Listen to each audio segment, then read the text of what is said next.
Today, we're diving into a developing story with major global implications. Russian President Vladimir Putin has reportedly presented two distinct options to Ukrainian President Volodymyr Zelensky regarding the future of Ukraine. This message was conveyed amidst a backdrop of significant military developments on the ground, creating a complex and tense situation. So, what are these two options? And what do they mean for the future of the conflict and for Ukraine itself?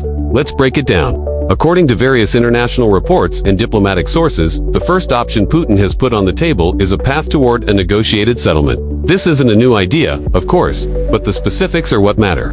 This proposal is said to involve Ukraine committing to a status of permanent neutrality. This would mean abandoning its ambitions to join NATO, a long-standing and non-negotiable demand from Moscow. In addition to neutrality, this path would require Kyiv to officially recognize Russian sovereignty over Crimea, which was annexed in 2014, and to accept the new territorial realities, which refers to Russia's control over the four regions it claimed to annex in 2022. Luhansk, Donetsk, Zaporizhia, and Kherson. This first option is essentially a political solution, one that would end the fighting, but at a significant cost to Ukraine's sovereignty and territorial integrity as it has been internationally recognized since 1991. Zelensky and the Ukrainian people accepting these terms would be an incredibly bitter pill to swallow. For Zelensky and the Ukrainian people, accepting these terms would be an incredibly bitter pill to swallow. It would mean formalizing the loss of a substantial portion of their country and relinquishing a key foreign policy goal that is enshrined in their constitution.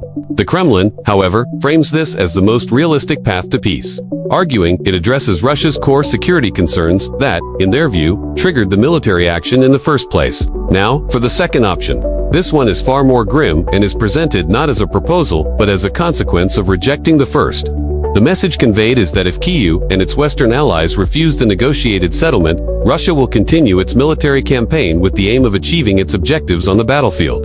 This isn't just a threat of a continued stalemate. It's an implication of intensified military pressure. This second path suggests that Russia believes it has the military and economic stamina to outlast Ukraine and its partners. The message is clear: if a political solution on Moscow's terms is not accepted, a military solution will be imposed, and the terms of that eventual outcome could be even harsher for Ukraine.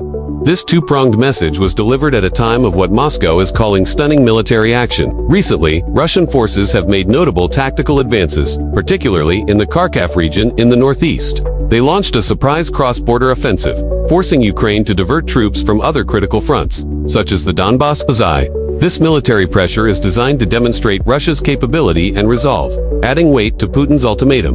The timing is strategic. It comes as Ukraine is grappling with ammunition shortages and delays in Western aid. Although new packages have recently been approved and are starting to arrive, Russia is attempting to exploit this window of opportunity, creating facts on the ground that strengthen its bargaining position. The international reaction to this has been, as you can imagine, swift and divided. The United States and its European allies have firmly rejected the proposal, labeling it as a demand for capitulation, not a genuine offer for peace. They argue that peace cannot be built on the violation of international law and the UN Charter. From their perspective, Putin is trying to legitimize his gains from the invasion and dictate the terms of surrender. They have reiterated their commitment to supporting Ukraine's defense for as long as it takes, so that Kyiv can negotiate from a position of strength, not weakness. Leaders in the West believe that any peace must respect Ukraine's sovereignty and its internationally recognized borders. So, how has President Zelensky responded? He has publicly and repeatedly dismissed any notion of trading territory for peace. The Ukrainian stance remains firm: a complete withdrawal of all Russian troops from all of Ukraine's territory, including Crimea and the Donbas, is the only acceptable basis for ending the war. Zelensky's own 10-point peace formula, which he has promoted on the global stage, calls for the restoration of Ukraine's territorial integrity, the withdrawal of Russian troops, and a tribunal to hold Russia accountable for war crimes. There is a vast, seemingly unbridgeable gulf between Kyiv's vision for peace and Moscow's. This latest ultimatum from Putin only serves to highlight that chasm. This brings us to the crucial question: what happens next?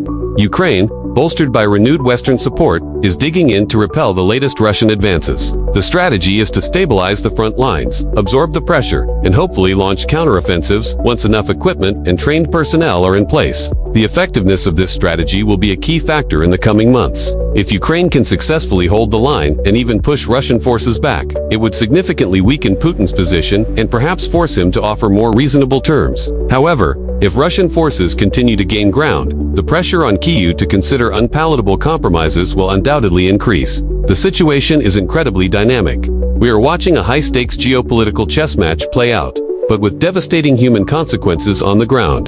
Putin's two options are a stark representation of the current state of the conflict. He is essentially telling Ukraine and the world, you can have peace on my terms, or you can have more war, which I believe I will win. It's a coercive diplomatic maneuver backed by military force. The coming weeks and months will be critical in determining whether a path to a just and lasting peace can be found, or if the continent is destined for a prolonged and even more destructive conflict. The world is watching, and the fate of Ukraine hangs in the balance. Thank you for joining me for this in-depth analysis. It's a complex issue with no easy answers, but it's crucial that we all stay informed. If you found this breakdown helpful, please hit the like button and subscribe to MindFacts, and ring the bell for notifications so you don't miss our future updates on this and other important global stories. Stay safe, and we'll see you in the next video.